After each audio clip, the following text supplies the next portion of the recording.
Welcome to the Innovators and Investors podcast. I'm Kristian Marquez, founder and CEO of Finstrat Management. At Finstrat, we provide CFO-led accounting, finance, and reporting services to assist clients monetize their business. Stick around to the end of the podcast and I'll share how you can be our next guest. Now on to the show. Hello, and welcome to another episode of the Innovators and Investors podcast. I'm your host, Kristian Marquez, founder and CEO of Finstrat Management. Super excited because today we have with us the co-founder, president, and chief operating officer of boodleAI, Shawn Olds. Shawn, welcome to the podcast. Kristian, thanks for having me. I'm excited to be here. Likewise. So let's start. boodleAI, I would love to hear about the company and the problems that you guys are solving. Yeah, so boodleAI actually started 8 years ago. We jokingly like to tell people we've been doing AI before it became cool a couple of years ago when ChatGPT introduced the world to it. Our original platform, which was called GuideOn, was built on initially helping nonprofits. My co-founder, France, and I both had spent decades serving on nonprofit boards. We're both very frustrated with how ineffective and inefficient nonprofit fundraising was. And we wanted to find a way to bring data science, machine learning, and ultimately artificial intelligence to nonprofits in an easily consumable manner. And we did just that. And we had the big advantage as a company of, for 6 years, delivering AI to teams before generative AI ever launched. That platform went very well. We ended up getting pulled into the commercial sector because a lot of nonprofit boards are filled with corporate executives, and they saw what we could do for development officers and made the quick connection on how that could help their marketing and sales teams. And we moved that forward. And as ChatGPT launched and Claude and Bard and everything else, we realized there was a great opportunity for us to take everything we had built in traditional AI, merge it with generative AI, and deliver it in a faster, better way to both nonprofits and sales and marketing teams. And so very quickly in the first quarter of 2023, we built an alpha of that. And what we ran headlong into was that in spite of all of the talk and hype around generative AI, people were just not adopting it. No doubt hundreds of millions of people logged into ChatGPT or Claude or something and created a haiku about their bowling team, but then they really did nothing else with it. And that was the epiphany for us that, hey, we needed to build a whole new product. And so we set GuideOn aside and we focused on building what we now call BoodleBox. And BoodleBox is an AI for everyone platform. We work with teams, marketing teams, sales teams, venture capital teams, law firm teams, accounting teams, in helping them in their daily generative AI use and providing a platform that allows for easier adoption, easier collaboration, and doing so in a safe and secure manner where proprietary data is not being trained on. And most recently have really focused on providing that not just to the workforce, but also to the higher education space, where ironically students are driving the professors rather than the other way around of using generative AI. And it's a lot to unpack. Let's start with the pivot. And so reoccurring theme on the podcast is founders who can say, hey, we need to make a change. So love to hear what that experience was like, what led up to it, and then how it ultimately went down to go from the nonprofit to where you guys are today. Absolutely. So the legacy platform GuideOn was our only platform at the end of 2022. And we actually had several suitors to buy the entire company. And when France and I saw what generative AI was launching, we decided to walk away from that and focus on taking everything, as I said, we had built and merging it. We realized within a quarter that just wasn't going to be possible because there just was not adoption there. And that lack of adoption persisted all the way through 2023. At the December of 2023, McKinsey published a study citing that less than 10% of the North American workforce had adopted generative AI.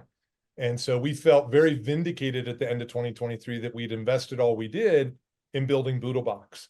In order to maintain focus, we actually are in talks with potential purchasers for GuideOn that could incorporate that technology into a database of record, and then allowing us to focus fully on BoodleBox and fully on delivering a platform for the easier adoption of generative AI. As I mentioned, the collaboration. I mean, we as teams, we as knowledge workers, we work in teams. We don't want to be off in a silo just doing our own thing. And so the ability to take this very powerful technology and allow it to collaborate with other generative AIs, as well as allow team members to collaborate, becomes very powerful. And I can speak from personal experience that your team has been very engaging with us, consistently asking us for feedback as to what our experience has been using the platform. My position is that's crucial for achieving product market fit, understanding your buyers. Have you always been in that mentality, or at any point in your career, was there an aha moment where you realized that I really need to understand who's using my platform in order to foster adoption? Yeah, no, I was very fortunate. So when I got out of the Army, one of the first jobs I had was in the consulting world. And that consulting firm was one of the first consulting firms to take a deep dive into the .com space in the late 90s. And I got to work as a consultant at a company called etoys.com. And very fortunate, they were very well venture backed. They also had some good established leadership.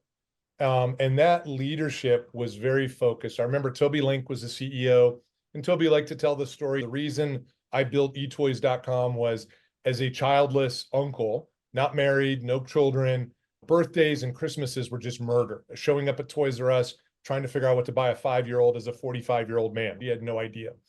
But he was also very big on, I'm not going to build eToys for the 45-year-old man only. I understand there are customers who are going to be moms who are going to buy this. There are going to be dads who buy this. There's going to be a variety of other people that don't look like me.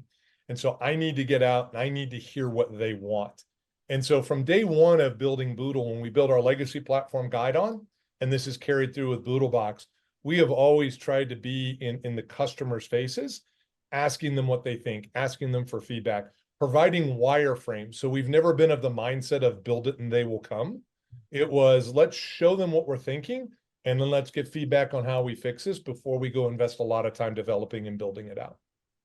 So in order to, my opinion, in order to foster a culture where you're willing to listen, admit that you can be wrong is not, is by design. Would love to hear your thoughts. You have a unique background, having been an officer in the United States Army. How do you think about attracting and retaining talent and then leading them through change, especially knowing that at times it can be really hard? Yep. As a former naval officer, the military makes it easy. You're going to get good talent. You're going to get some bad talent. Recruiting doesn't always work well, but they're not going anyplace, right? Everybody's locked in for their commitment, and you're probably going to change out sooner than your enlisted soldiers change out. Delving into the corporate world, that was very different. But what I carried with me from my time in the military is a platoon sergeant put it very well. Your soldiers will always follow you. The question is whether they're really with you.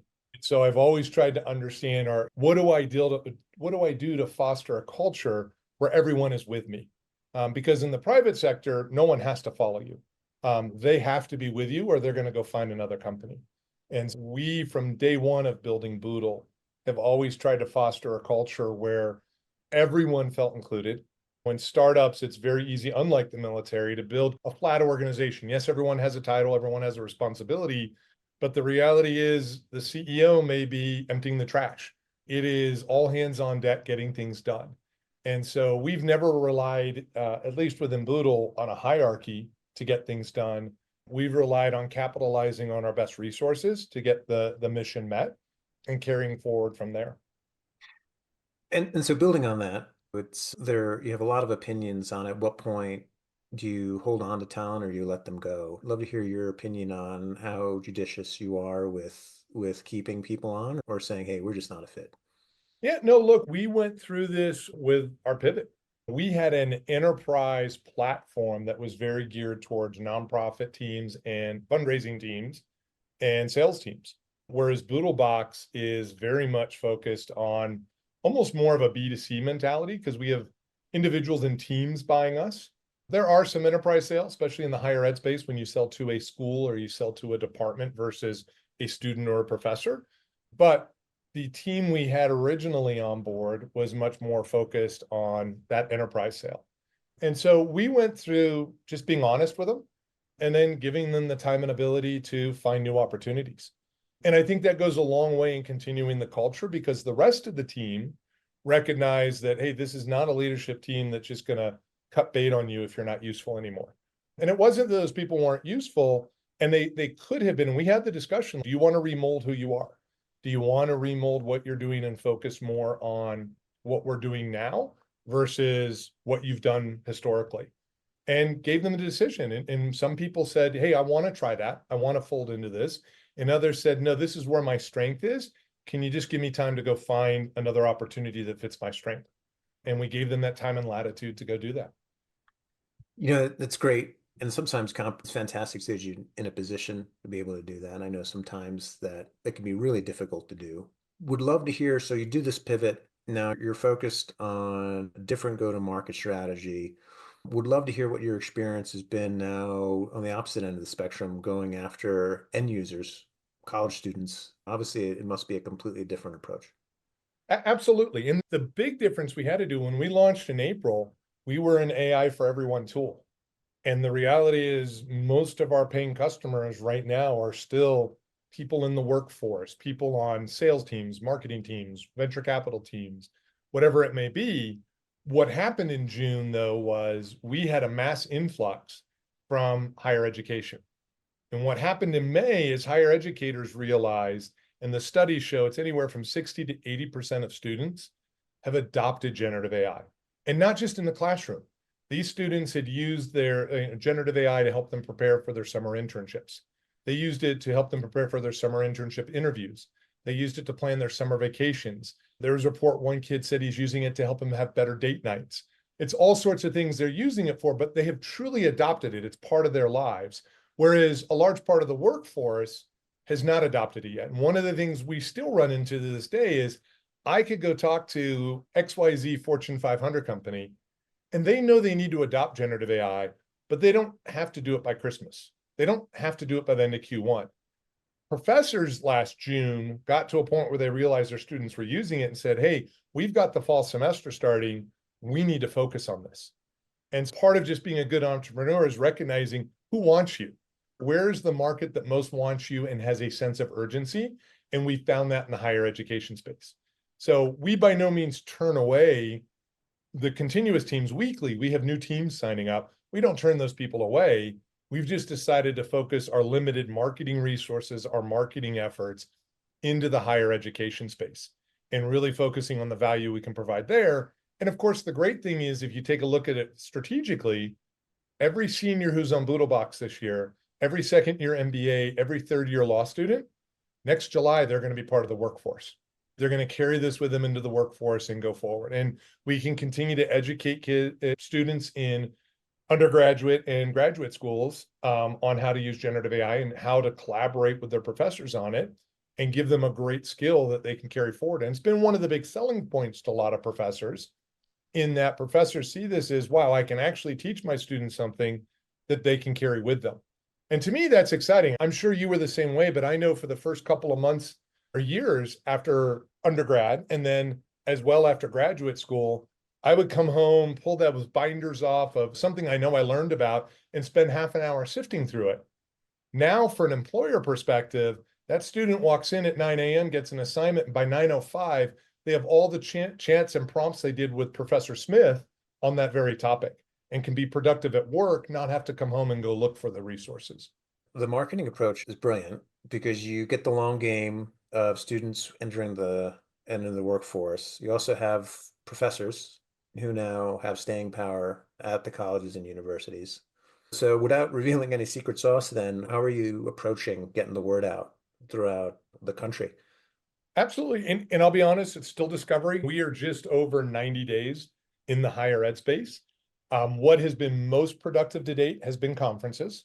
We were one of the first conferences we went to back in June was the Teaching and Learning with AI conference.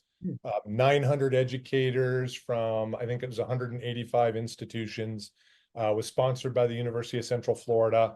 We went there to actually listen. So both France and I have had the experience serving on nonprofit boards. Me especially being a computer science major, I was always the resident tech committee on any nonprofit board. And I got very frustrated by technology companies that would come in and say, hey, circular nonprofits, shove yourself into the square technology hole because we know what's best for you. And so when we built when we built Guidon initially, we didn't want to be that company. And when it carried over into BoodleBox, we didn't want to tell higher ed, this is what's best for you when it comes to generative AI. And so we were attending that conference to really hear and listen. We were fortunate enough that the platform we had catered to a lot of what generative AI was already looking for. And so we actually walked out of that conference with requests for over 100 pilots from a variety of schools and universities. And that's carried on with a variety of other conferences that we've done. That's been our big marketing effort. The other big thing we did was we established a leadership council. We now have over 30 professors, department heads, and deans on this leadership council. And when we come up with ideas, we put it out to them. Hey, what is your feedback? And that has gotten a lot of them. And a lot of these people have voices, whether it's on social media, at other conferences. And so because they see us wanting that feedback and wanting to build something that's truly for the sector and not just a technology platform that we're forcing onto the sector, they've been very vocal at sharing what we're doing. And then just in general, because we built the platform to be collaborative, we have students in South Africa, in other parts of the country that are posting what they're doing on their social media feeds, and thereby giving us a little bit more virality, if you will. A little bit in the weeds, but would love to get your sense then. Are any degrees in particular that you're finding are best lending themselves to collaboration? I don't think with 90 days on the platform, we have enough to really definitively say these are going to be where they're at. I will give you a great example. I had a great conversation. A classmate of mine has a daughter who's a rising senior at William & Mary. I guess she's in her senior year now, but I got to speak to her this last summer. And she told me, it's like her first 2 years were tough years. She's a math and science person. William & Mary also came out and said, hey, if you use generative AI and you're caught using it and you're turned in work, you'll be expelled. And her first 2 years without generative AI, she said she had a lot of frustrated TAs. She had a lot of late nights trying to learn her math and science work. With generative AI, with the launch of ChatGPT, she was able to roll in. And she said, I think the number was close to 25% of the time that she spent before learning what she needed to learn, and not with one frustrated TA. Because she could ask ChatGPT 50 times if she wanted, and ChatGPT never got frustrated the way a TA might get frustrated, right? And so it was a great complement to what she was getting in the classroom. And once she got the concept, or almost to the point, maybe might need a professor to finish the kind of last 10% for her, she could then go in without frustrating anybody and finish that. And she found it as a tool that allowed her to get to her learning objectives much quicker than others. But we see this used, my co-founder has used it to teach a law class at West Point. We see it taught in a variety of different courses. I think it'll take a year or two to see if there's any kind of definitive coursework that this lends itself more to than others. But what we have seen is a lot of professors who thought it would not work on particular fields find that it works just fine for what they're trying to do. That's fantastic. And again, I can speak from our personal experience. We use a host of collaboration tools. And in simplest terms, what you're doing makes a tremendous amount of sense because two heads are better than one. And you're able to distill problems, we find, a lot quicker than if you could in isolation. Shawn, it's been a great podcast. I see we're coming near the end of our time together. A couple more questions before we wrap up. So you look back, 8 years, long journey. What advice would you give to other founders who are listening to this to speed up the go-to-market product fit market cycle? I thought you were just going to ask me advice in general. I was going to say, don't do it. No, I got to do it. No, you absolutely have to do it. I don't know. And I've helped a variety of different products or led a variety of products to market. And I think if there was a silver bullet out there that speeds up go-to-market fit, there would be either a very wealthy series of entrepreneurs or a really wealthy set of venture capital funds. I just don't think that there's a silver bullet to any one. I think things you can do that help make it easier or lead you on a greater path towards success, because obviously there's a lot of people who never figure out go-to-market fit. One of the big things we already addressed, which is listening to your market. What does your market say? Don't go out with the mindset of build it and they will come. You may have a product you need really badly, but that doesn't mean everybody else needs it. I think second thing is figuring out who values your product the most at the time you're at. It may be very well. You look when the World Wide Web launched in 1993, there weren't a lot of people who needed a World Wide Web back then. It just wasn't part of what they needed. They did. Everybody needed it, right? In its current form, everybody back then needed it, but not everybody needed it in 1993. And so the marketing that companies did back then was far different than the marketing companies did in 2003, 10 years later. And so I think it's very much narrowing in on who is your audience that's going to need you the most. And that's why we've made a big push into the higher education space, because the higher education space is one that has expressed the greatest sense of urgency in moving forward with generative AI. Yeah, you can't overstate the significance of what you said. Just this mindset of in someone believing they know what people need best at a given point in time. I 100% agree. You can have the best idea, but if the timing isn't right, it doesn't matter. There's an opportunity to speed up the cycle. Yeah, absolutely. Speak to your potential customers, get to know them really well. Shawn, before we wrap up, any other words of advice you'd give to founders who are listening today, who have an idea for a business and are excited to get started? One is, whether you use BoodleBox or some other form, use generative AI. The number of entrepreneurs I have talked to who have taken 6 months of work in building the initial phases of a company and gotten it down to 2 months, 3 months is not insignificant. Generative AI can be a huge help to that individual or group of individuals who's starting out a company. The other thing I would say is use your resources and listen to them. I've been blessed. You and I both went to academies, give you a very good network. And I have been blessed by a series of people that are either formal advisors to Boodle or just informal advisors. And being able to talk to someone who is not buried in it with you. Yeah. You know this in founding your own company. There are weeks or days where you're doing 18, 24-hour days sometimes, right? And you need to be able to talk to someone who's not right there in the trenches with you, that can cause you to lift up and take a more strategic look at things rather than being buried in a tactical approach to everything. Yeah, and it's a great endorsement for the product. Really, this idea of two heads are better than one and getting the perspective of somebody else on whatever it is you're looking to solve is, without question, invaluable.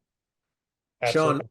if there's anyone who's interested in joining the Boodle AI team or investors who'd like to learn more, how can they get a hold of you? Absolutely. Easiest way. I'm on LinkedIn, Shawn, Shawn, Olds, Olds. You can always feel free to email me, Shawn, Shawn, at Boodle, BOODLE.ai. Fantastic. Shawn, thank you so much for a great podcast. And again, for our audience, Shawn Olds, co-founder, president, chief operating officer of Boodle AI.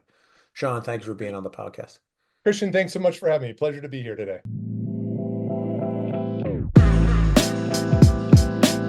Kristian Marquez here. Thank you so much for listening to the Innovators and Investors podcast.